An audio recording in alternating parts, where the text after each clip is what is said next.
مصطفیٰ کے جمال کی باتیں، مصطفیٰ کے جمال کی باتیں ہیں بڑے ہی کمال کی باتیں۔ حضور کے جمال کی بات کرے تو وہ کمال کی بات ہے۔ مصطفیٰ کے جمال کی باتیں ہیں بڑے ہی کمال کی باتیں، چھوڑو مال و منال کی باتیں، چھیڑو ان کے جمال کی باتیں۔ چھوڑنا اور چھیڑنا، چھوڑو مال و منال کی باتیں، چھیڑو ان کے جمال کی باتیں، حور و غلمان بھی خوب کرتے ہیں۔ حور کا معنی تو سب سمجھتے ہیں، غلمان کہتے ہیں جنت میں جو خدام ہوں گے نا، خادم ہوں گے، ان کے لیے لفظ استعمال ہوتا ہے غلمان۔ تو حور و غلمان بھی، حور و غلمان بھی، حور و غلمان بھی خوب کرتے ہیں ان کے حسن و جمال کی باتیں، باعث راحت دل و جاں ہیں۔ دل اور جان کی راحت کا سبب کیا شے ہے؟ باعث راحت دل و جاں ہیں، باعث راحت دل و جاں ہیں، نائب ذوالجلال کی باتیں، تاجور کرتے ہیں عقیدت سے۔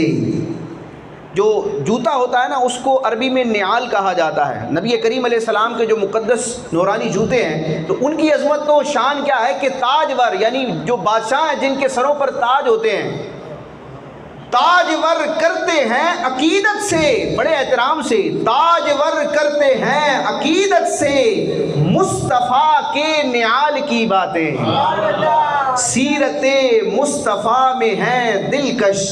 اللہ پاک ہمیں حضور کی سیرت پڑھنے کی توفیق عطا فرمائے۔ یہ اس محفل سے آپ ایک پیغام لے کے جائیں کہ انشاءاللہ اپنے پیارے نبی علیہ السلام کی زندگی کے حالات پر، ویسے تو ہزاروں کتابیں ہیں، کم از کم ایک کتاب مکمل پڑھوں گا۔ اور سیرت مصطفیٰ کے نام سے کتاب آتی ہے مفتی عبد المصطفیٰ اعظمی رحمۃ اللہ تعالی علیہ کی، بڑی شاندار کتاب ہے، آسان انداز میں انہوں نے نبی کریم علیہ السلام کی سیرت کے روشن ابواب کو بیان کیا ہے۔ وہ آپ نیت کیجئے کہ انشاءاللہ اس کو ہم پڑھیں گے۔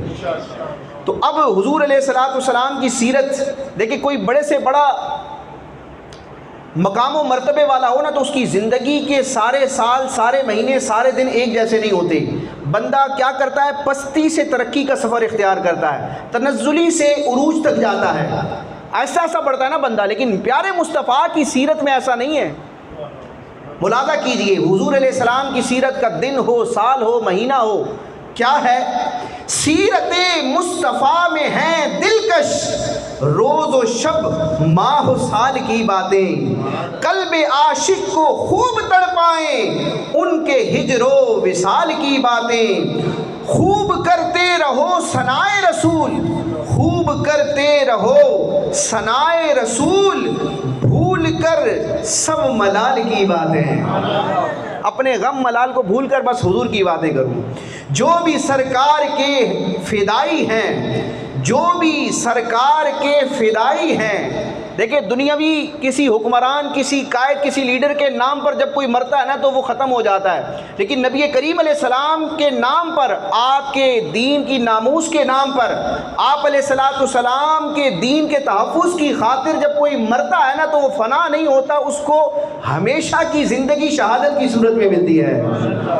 تو جو بھی سرکار کے فدائی ہیں، جو حضور پر فدا ہو جاتے ہیں، جو بھی سرکار کے فدائی ہیں، کیوں کریں وہ زوال کی باتیں۔ بھائی، اسلام پر اور اہل سنت پر ماضی میں بھی ایسا وقت آتا رہا ہے کہ بظاہر ایسا لگتا ہے کہ اب سب کچھ ختم، لیکن حضور نے یہ بشارت دی تھی، الاسلام یعلو ولا یعلا، اسلام غالب ہے، کبھی مغلوب نہ ہوگا۔ ارے دین اسلام تو دنیا میں راج کرنے کے لیے آیا ہے، کیونکہ قیامت کا دن قائم ہونے تک روئے زمین پر اور کائنات پر نبی کریم علیہ السلام کی رسالت اور نبوت کا سکہ ہے۔ کسی نئے نبی نے آنا نہیں، لہذا دین اسلام نے ختم نہیں ہونا، یہ اپنا سفر طے کرے گا۔ اللہ پاک ہمیں اسلام کے عروج اور غلبے کے لیے اپنا کردار ادا کرنے کی توفیق عطا فرمائے۔ اسلام وقت مانگے تو ہم وقت دیں، اسلام مال مانگے تو ہم مال دیں، اور اسلام جب ہم سے ہمارے خون کا تقاضا کرے تو اللہ پاک دین اسلام کی حرمت اور حفاظت کے لیے اپنی جان کا بھی نذرانہ پیش کرنے کی توفیق عطا فرمائے۔ تو جو بھی سرکار کے فدائی ہیں کیوں کریں وہ زوال کی باتیں، سنی کرتے ہی رہتے ہیں اکثر، سنی کرتے ہی رہتے ہیں اکثر ان کے اصحاب و آل کی باتیں۔ نہ ہم صرف صحابہ والے ہیں، نہ صرف اہل بیت والے ہیں، ہم مصطفیٰ والے ہیں، مصطفیٰ کا جو بھی ہے ان سب کے غلام ہیں۔ بھائی اہل بیت کون؟ حضور کے گھر والے۔ صحابہ کون؟ حضور کی صحبت میں رہنے والے۔ تو اہل سنت کا ہے بیڑا پار، اصحاب حضور نجم ہیں اور ناؤ ہے عطرت رسول اللہ کی۔ صحابہ سے محبت کیوں ہے کہ قرآن ان کی عظمت کے ترانے سناتا ہے؟ صحابہ سے محبت کیوں ہے کہ نبی کریم علیہ السلام نے ان کے فضائل بیان کیے؟ تو وہی قرآن اور وہی پیارے رحمان کے نائب مطلق نبی کریم علیہ السلام جہاں صحابہ کے فضائل بیان کرتے ہیں تو اہل بیت کی عظمت و شان کا بھی بیان کرتے ہیں۔ قرآن و حدیث میں ان دونوں جماعتوں کی فضیلت عظمت کا بیان کیا گیا اور مومن پر ان دونوں جماعتوں کا ادب و احترام لازم کیا گیا، اور مومن کے ایمان کے کامل ہونے کے لیے ان کی محبت کو شرط قرار دیا گیا۔ لہذا سنی اپنے ایمان کی تکمیل کے لیے اور اپنے کامل ایمان کے اظہار کے لیے ہر محفل میں ہر مقام پر صحابہ کا بھی ذکر کرتے ہیں، حضور کی اہل بیت کا بھی ذکر کرتے ہیں۔ تو سنی کرتے ہی رہتے ہیں اکثر ان کے اصحاب و آل کی باتیں، سنیت زیر ہو کبھی۔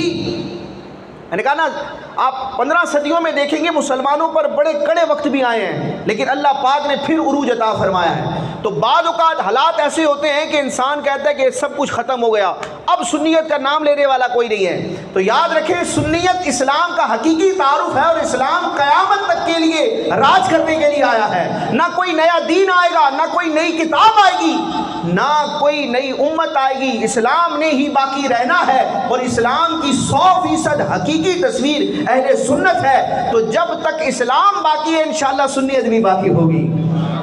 تو عربی میں ہرگز نہیں کے لیے ہاشا کا لفظ آتا ہے، ہرگز نہیں۔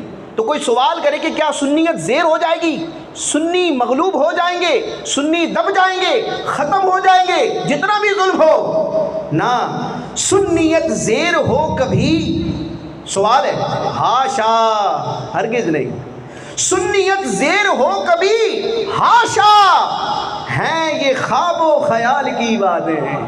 وہ خواب اور خیال میں تو سوچ سکتا ہے، لیکن حقیقت کی دنیا میں جب تک زمین پر اللہ کو ایک ماننے والے مسلمان باقی ہیں، مسلمان کی صورت میں سنی بھی باقی ہے۔ کیونکہ اعلیٰ فرماتے ہیں کہ قرآن و حدیث میں جہاں بھی مسلمان اور مومن کی فضیلت بیان کی گئی نا، اس سے کامل مومن اور مسلم مراد ہے، اور اس سے مراد سنی ہے۔ میں قرآن و حدیث جب بھی مومن کہیں اس سے مراد سنی ہے، کامل اسلام اور کامل ایمان والا۔ تو سنیت زیر ہو کبھی؟ ہاشا، ہے یہ خواب و خیال کی باتیں، سنیوں سارے ایک ہو جاؤ۔ اور اس دور میں سنیت کا جو پلیٹ فارم ہے، یہ سنیت کے متحد ہونے کا جو فارمولہ ہے وہ فکر رضا ہے۔ برے صغیر میں، پاک و ہند میں اور اس کے اطراف کے ممالک میں اور عرب دنیا میں بھی آپ دیکھیں تو حقیقی اسلام کا تعارف اور حقیقی اسلامی عقائد و نظریات وہی ہیں جو امام احمد رضا نے بیان کیے ہیں۔ تو یہ ون لائنر ہے فارمولہ سنیت کے متحد ہونے کا۔ ہم جس تنظیم سے تعلق رکھتے ہیں، جس ادارے سے تعلق رکھتے ہیں، جس پیر صاحب کے مرید ہیں، جس شیخ الحدیث کے شاگرد ہیں، اللہ پاک سارے سنی علماء کا اقبال بلند فرمائے، سارے سنی اداروں کو، تنظیمات کو اللہ عروج عطا فرمائے، اہل سنت کی ہر جماعت پر اللہ پاک کرم فرمائے، رحم فرمائے، عروج اور دوام عطا فرمائے۔ لیکن سنی ہو، تعارف کوئی بھی ہے، آپس میں لڑنا نہیں ہے، جنگ و جدال نہیں کرنا، لڑائی جھگڑے کی بات نہیں کرنی، جب بھی بات کرنی ہے اتحاد کی کرنی ہے۔ اللہ پاک ہمیں اہل سنت کے اتحاد میں اپنا کردار ادا کرنے کی توفیق عطا فرمائے، انتشار سے بچنے کی توفیق عطا فرمائے۔ تو سنیوں سارے ایک ہو جاؤ، سنیوں سارے ایک ہو جاؤ، مت کرو تم جدال کی باتیں، روز و شب سنیت کا کام کرو، روز و شب سنیت کا کام کرو، چھوڑو کہتے رجال کی باتیں۔ رجال کا مطلب مرد ہوتا ہے، کہتے رجال کہا جاتا ہے کہ جب کسی فیلڈ میں کسی کام کے جاننے والے افراد کم رہ جائیں تو کہتے کہتے رجال ہو گیا ہے، یعنی اس فن کو، اس بات کو جاننے والے افراد کم رہ گئے۔ تو بعض لوگ شکوہ کرتے ہیں یار سنیوں میں اب کوئی ہے ہی نہیں کام کرنے والا. ایسا نہیں ہے, ہر فیلڈ کا بندہ موجود ہے. اللہ پاک ہمیں اپنے علماء کی, اپنے مشائخ کی, اپنے قائدین کی قدر کرنے کی توفیق عطا فرمائے. تو یہ ہمارے پاس افراد نہیں ہیں, ہمارے پاس لیڈرشپ نہیں ہے. یہ کہتے رجال کی باتوں کو چھوڑو, اپنے حصے کا کام کرو. تو روز و شب سنیت کا کام کرو, چھوڑو کہتے رجال کی باتیں, رنگ و نسل و لسان پہ فخر و غرور. رنگ بھئی یہ گورا ہے, یہ کالا ہے, اس کی نسل یہ ہے, یہ فلاں خاندان سے تعلق رکھتا ہے, اس کی زبان یہ ہے. تو لسانیت کی بنیاد پر, رنگ و نسل کی بنیاد پر اور مال و دولت کی بنیاد پر جو تفرقہ ہے, اللہ پاک اس تفرقے کو ختم کرنے کی توفیق عطا فرمائے.